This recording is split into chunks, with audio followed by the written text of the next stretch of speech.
आंधी तूफान बारिश में गरीब ननद की शादी। पूजा कमरे में बैठकर कपड़े ठीक कर रही होती है, तभी वहां आकर काजल अपनी भाभी का हाथ खींचकर उसे अपने साथ चलने को बोलती है। भाभी बहुत अर्जेंट काम है, चलो। पर माँ जी, पिताजी को तो आने दो। भाभी बात को समझो, माँ के आने से पहले हमें वहां से होकर आना है, अब चलो।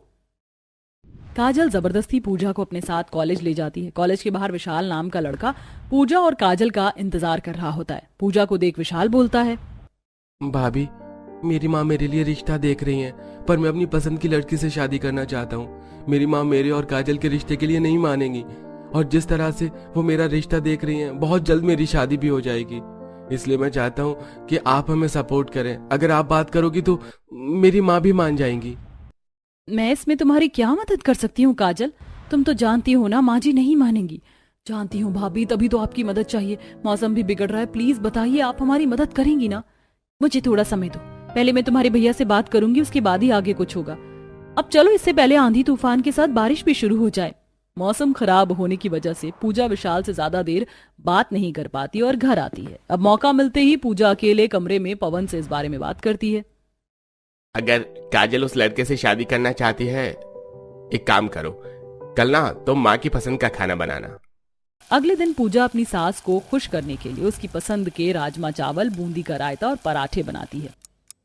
क्या बात है, कोई काम निकलवाना है क्या मुझसे? आज सब कुछ मेरी पसंद का बना है।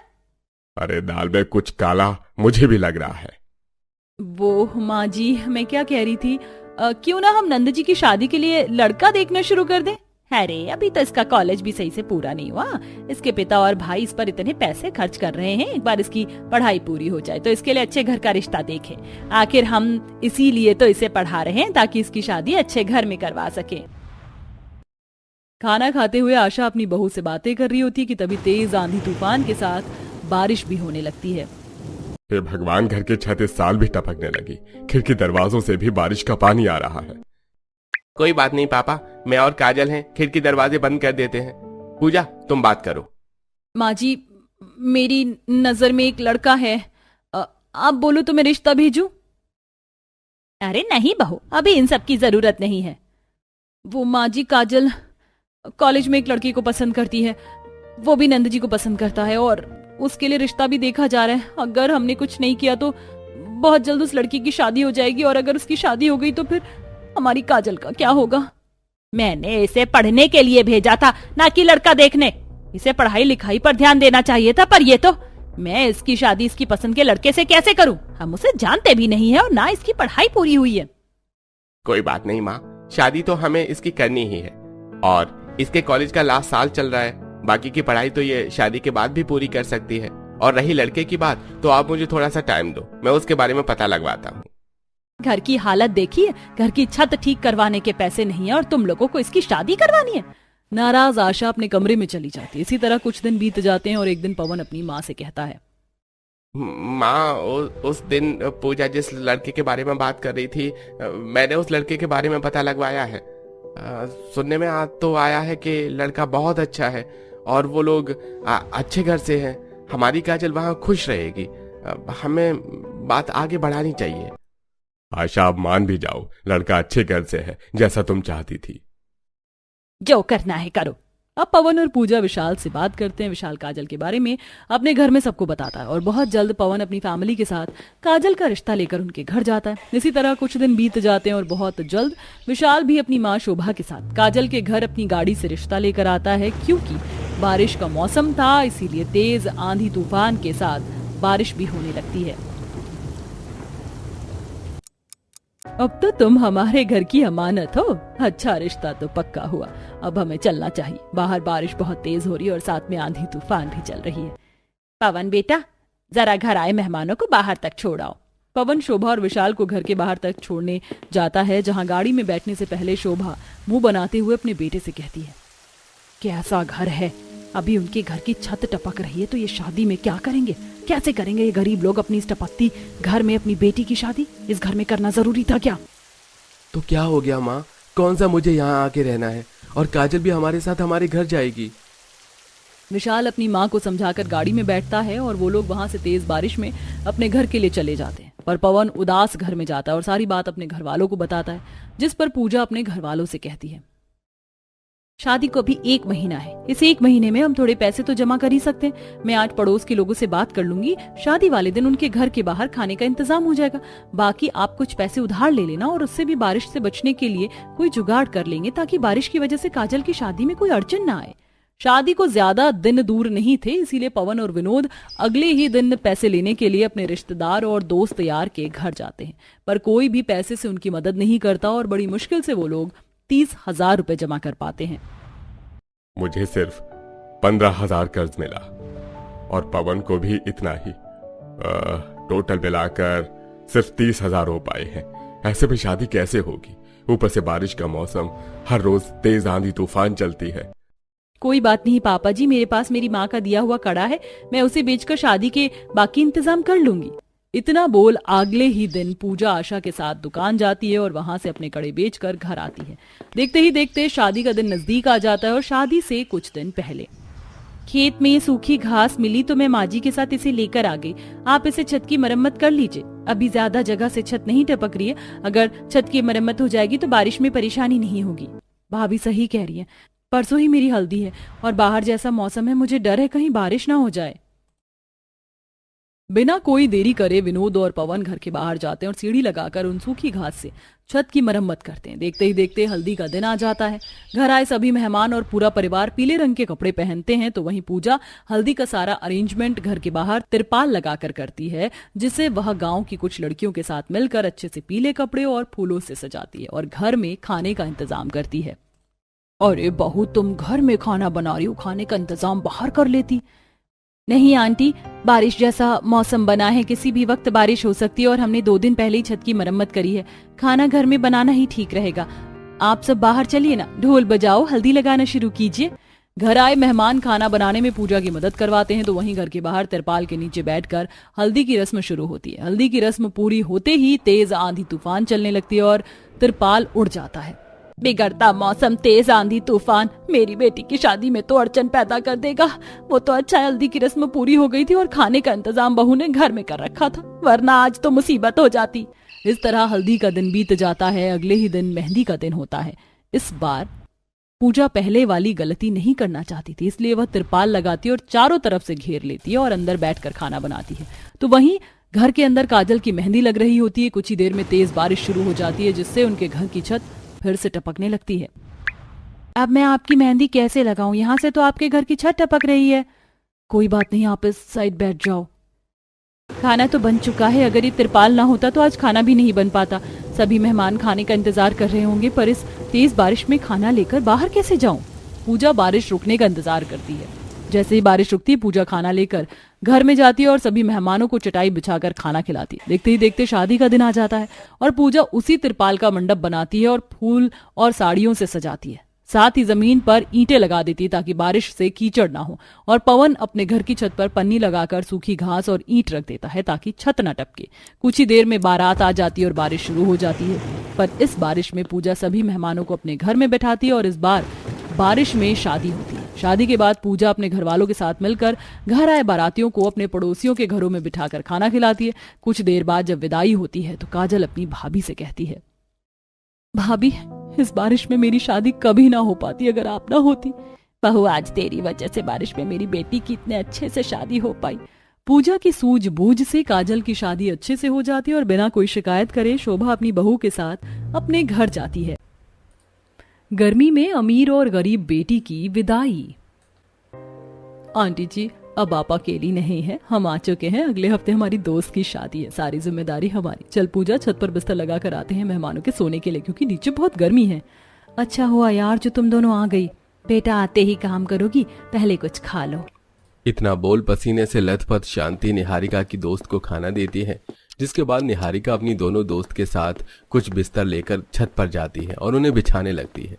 तभी उनकी नजर अपनी बगल वाली पड़ोसन पर पड़ती है। आ जाओ जल्दी से, छत पर सारी अरेंजमेंट हो रखी है, देखो कितनी अच्छी सजावट है। वेटर नीचे से केक लेकर आ जाना और कुछ कोल्ड ड्रिंक भी। 1 मिनट, हमारी ब्राइडल रानी, तेरी बैचलरेट पार्टी है, बिना गाने के पूरी थोड़े ना होगी। इतना बोल आरती सपना को ब्राइड टू बी का रिबन और ताज पहनाती है, जिसके बाद सपना अपनी दोस्त के साथ छत पर गाने चलाकर डांस करती है और केक कट करती है। Happy new journey my dear friend.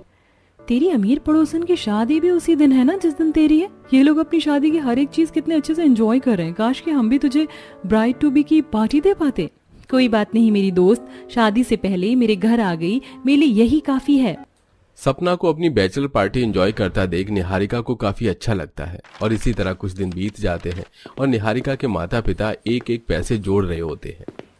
Anil ji 2 lakh का और इंतजाम कर लीजिए। घर में जो भी पैसे रखे थे उससे तो शादी का सामान आ गया और अब भी कुछ पैसों की जरूरत है। मैंने भैया से बात करी है, कल राजस्थान जा रहा हूँ, उनके मालिक से कुछ पैसे ब्याज पर उधार लेने। और सुनो, हमने जो 20,000 रुपए की एफडी करवाई थी वो तोड़वा लो, शादी में काम आएगी। इतना बोलकर अनिल राजस्थान जाने के लिए तैयारी करने लगता है। तो वहीं शांति बैंक जाकर अपनी एफडी तुड़वाकर पैसे लेकर आती है। जहां एक तरफ अकेला अनिल राजस्थान जाता है तो वहीं सपना अपने पूरे परिवार के साथ राजस्थान जाती है, जहां रात के समय एक रिसोर्ट में सपना अपनी प्री वेडिंग शूटिंग के लिए तैयार होती है।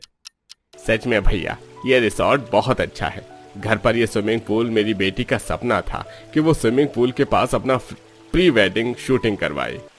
भैया मैं तो कह रहा था कि अपनी बिटिया की शादी भी राजस्थान में करवाते, बिल्कुल रॉयल तरीके से। अब बेटी को बुला लो, स्विमिंग पूल से लेकर रिसोर्ट के हर एक कोने गार्डन में हम बिटिया की शूटिंग करवाएंगे। कुछ देर में सपना और उसका फ्योन से तैयार होकर बाहर आते हैं और स्विमिंग पूल के पास खड़े होकर अलग अलग पोज में फोटो लेते हैं। अंकल मुझे अपने मंगेतर के साथ पूल के अंदर की भी कुछ फोटोज चाहिए। हाँ हाँ बेटा, क्यों नहीं। इतना बोलकर सपना अपने फियांसे के साथ स्विमिंग पूल के अंदर खड़ी होकर कुछ फोटो लेती है और तभी वहां अनिल आता है। अनिल को देख विनोद बड़ा हैरान होता है और उससे कहता है, अरे भैया, तुम यहाँ बिटिया की शादी इसी रिसोर्ट में करने का सोचा है क्या? अरे नहीं नहीं भैया, हम गरीब की कहाँ इतनी औकात। मैं तो यहाँ रिसोर्ट के मालिक से मिलने आया हूँ। वो भैया के मालिक हैं, उनसे कुछ बात करनी थी बस। अरे आओ अनिल भाई, तुम्हारे भाई ने मुझे बताया तुम्हारे बारे में, अभी तुम्हें पैसे देता हूँ, आखिर बिटिया की शादी है। इस तरह अनिल रिसोर्ट के मालिक से पैसे लेकर वहां से चला जाता है और घर आकर सारी बात अपनी बीवी को बताता है। शांति, कुछ लोग इतने अमीर हैं कि प्री वेडिंग शूटिंग के लिए इतने पैसे खर्च कर रहे हैं। जितनी उन्होंने अपनी बेटी की प्री वेडिंग शूट के लिए पैसे खर्च करे हैं, उसके आधे पैसे भी हमने अपनी बेटी की शादी में खर्च नहीं करे। आप ज्यादा मत सोचिए, हम उनकी बराबरी नहीं कर सकते। अच्छा सुनिए ना, कल हल्दी की रस्म है, घर में सिर्फ एक पंखा है, घर आए मेहमान भी गर्मी से परेशान हो रहे हैं। मैंने बात करी है टेंट वालों से, वो हमें 2 पंखा और दे देंगे। जहां एक तरफ अनिल बेचारा कभी किसी से तो कभी किसी से कर्ज मांग कर लाता है और कम से कम पैसों में शादी की तैयारी कर रहा होता है, तो वहीं अमीर सपना के घर में किसी भी चीज की कमी नहीं होती। मैंने आपको कहा था हल्दी मेहंदी संगीत किसी छोटे मोटे धर्मशाला में रख लीजिए, पर आपको तो घर में ही रखना है। आप घर में रखा है तो बाहर के लिए कुछ कूलर मंगवा लेना और कुर्सी भी और टेंट भी लगवा दीजिए ताकि किसी को धूप ना लगे। भले ही शाम को फंक्शन है पर मेहमान तो बाहर भी बैठेंगे ना। अरे भाग्यवान, क्यों चिंता करती हो, सारी तैयारियां हो चुकी हैं। और सुनो, हमारे बगल वाली की बेटी की भी शादी है, उनसे भी पूछ लो अगर उन्हें हमारी कुछ मदद चाहिए हो तो। इतना बोलकर विनोद वहां से चला जाता है, जिसके बाद आशा कुछ गद्दे लेकर शांति के घर जाती है। शांति बहन, आज तो तुम्हारी बेटी की भी हल्दी है, तुम कहाँ हल्दी कर रही हो? तुम्हारे घर में कितनी गर्मी लग रही है। तुमने अगर हमें पहले बताया होता तो 2 कूलर हम तुम्हारे इधर भी लगवा देते कि रात में मेहमानों के सोने के लिए काम आएंगे। धन्यवाद आशा बहन, एक मदद और कर देती। आपके तो 2-4 घर खाली पड़े हैं, अपने मेहमानों के साथ मेरे भी कुछ मेहमान एडजस्ट कर देती। हमारे घर में सिर्फ एक ही पंखा और गर्मी ज्यादा है। अनिल जी गए हैं पंखे वाले से बात करने, पर शाम तक ही कुछ हो पाएगा। हाँ शांति, क्यों नहीं भेज देना अपने मेहमानों को हमारे पीछे वाले घर में सोने के लिए। इतना बोलकर आशा वहां से चली जाती है और रात को दोनों के ही घर में फंक्शन होता। कितनी गर्मी हो रही है, बेकार गर्मी में शादी रखी। अब जल्दी से हल्दी लगाकर हम भी अपने घर जाएं। शांति बहन, छत पर भी 2 पंखे लगवा लेती, हल्दी तो पसीने से ही गीली हो गई। जहां साधारण तरीके से निहारिका की हल्दी हो रही थी, तो वहीं पार्क में अच्छी डेकोरेशन, डीजे, नाच गाने और येलो कपड़े की थीम के साथ सपना की हल्दी होती है। हमारी सपना के सपने सच हो गए, दुल्हन बनने वाली है ये तो। बुआ जी, मेरे सपने तो तब सच होंगे जब आप मेरी हल्दी पर ठुमके लगाएंगी। इस तरह सपना घर आए मेहमानों के साथ अपनी हल्दी पर नाच गाना करती है। देखते ही देखते अगले दिन मेहंदी का दिन आता है और उस दिन बेचारी निहारिका अपने घर में ही गर्मी से परेशान होकर अपनी दोस्त से मेहंदी लगवाती है। तू चिंता मत कर, तेरी मेहंदी हम इतनी अच्छी लगाएंगे कि उसके सामने मेहंदी आर्टिस्ट की मेहंदी फीकी पड़ जाएगी। यार, मेरा तो सारा प्लान खराब हो गया। मैंने सोचा था कि हम मेहंदी पर मेहंदी कलर के कपड़े पहनेंगे और मेहंदी एंजॉय करेंगे। इस तरह निहारिका की दोनों दोस्त उसकी मेहंदी लगाती है तो वही मेहंदी आर्टिस्ट आकर सपना के हाथों में मेहंदी लगाती है और मेहंदी लगने के बाद सपना अपनी दोस्त और माँ के साथ डांस करती है। अरे बेटा, अब तुम सब एंजॉय करो, अब मैं थक गई हूँ। गर्मी इतनी लग रही है कि कूलर की हवा भी काम नहीं कर रही है। इतना बोलकर आशा वहां से चली जाती है और सपना के घर में सारी रात फंक्शन चलता है। देखते ही देखते संगीत का दिन आ जाता है और उस दिन भी बाहर से आकर लोग डीजे बजाते हैं और ढोल नगाड़ों पर डांस करते हैं। तो वहीं निहारिका के घर में कुछ औरतें जाकर ढोल बजाकर उस पर नाच करती हैं। शांति बहन, थोड़ा सा ठुमका लगा ले, तुम्हारी बेटी की शादी है। कुछ औरतों के कहने पर शांति अपनी बेटी के साथ डांस करती है और देखते ही देखते शादी का दिन आ जाता है, जहां एक तरफ बड़े से बैंक्वेट में सपना की शादी होती है और खाने के लिए आइटम्स होते हैं, तो वहीं गली में भयंकर गर्मी में और कम खाने के आइटम के साथ निहारिका की शादी होती है। और शादी के अगले दिन कड़कड़ाती धूप में बेचारी निहारिका की विदाई होती है। तब घर के बाहर खड़ी होकर अपने माता पिता को गले लगाकर वो रोती है। माँ, तुम्हारी बहुत याद आएगी। बेटा, रोना बंद कर दो, ऐसे इतनी गर्मी है और तुम कब से धूप में ही खड़ी होकर रो रही हो, ऐसे तुम्हारी तबीयत खराब हो जाएगी। बहन, तुम भी अपनी बेटी के साथ छांव में बैठ जाओ जब तक तांगा नहीं आ जाता। जहां एक तरफ घर के बाहर धूप में खड़ी होकर निहारिका अपने परिवार से गले लगाकर रो रही होती है, तो वहीं अमीर सपना बैंक्वेट से गाड़ी में घर आती है और क्योंकि घर के बाहर टेंट और कूलर लगा होता है, इसलिए उसे धूप और गर्मी के एहसास भी नहीं होता और हंसती हुई सपना अपनी गाड़ी की तरफ बढ़ती है। माँ पापा, अपना ख्याल रखना। मेरे जाने के बाद लड़ाई मत करना। 2 दिन बाद मैं आप लोगों से मिलने के लिए आऊंगी। हाँ बेटा, तू भी अपना ख्याल रखना। ले, तेरी मर्सिडीज भी आ ही गई। मैं पीछे की गाड़ी में तेरे 6 बैग रख रहा हूँ, एक बैग तेरी ही गाड़ी में रखा है, आराम से जाना। दामाद जी, मेरी बेटी का ख्याल रखना। इस तरह आशा अपनी बेटी को विदा करती है और विनोद खुद अपनी बेटी को मर्सिडीज में बिठाता है और कुछ ही देर में सपना एक शानदार गाड़ी में बैठकर अपने ससुराल के लिए निकल जाती है। तो वहीं कुछ ही देर में तांगा आता है। निहारिका बेटा, तांगा आ गया है, तू तांगे में बैठ जा, तुझे धूप नहीं लगेगी और मैं पीछे तेरे दोनों बैग रख देता हूँ। इतना बोलकर अनिल हाथ पकड़कर अपनी बेटी को टांगे पर बिठाता है और उसके दोनों बैग उसी तांगे पर रख देता है। कुछ ही देर में निहारिका का भी तांगा चल पड़ता है और इस तरह एक ही मोहल्ले में अमीर बेटी गरीब बेटी की एक साथ विदाई होती है।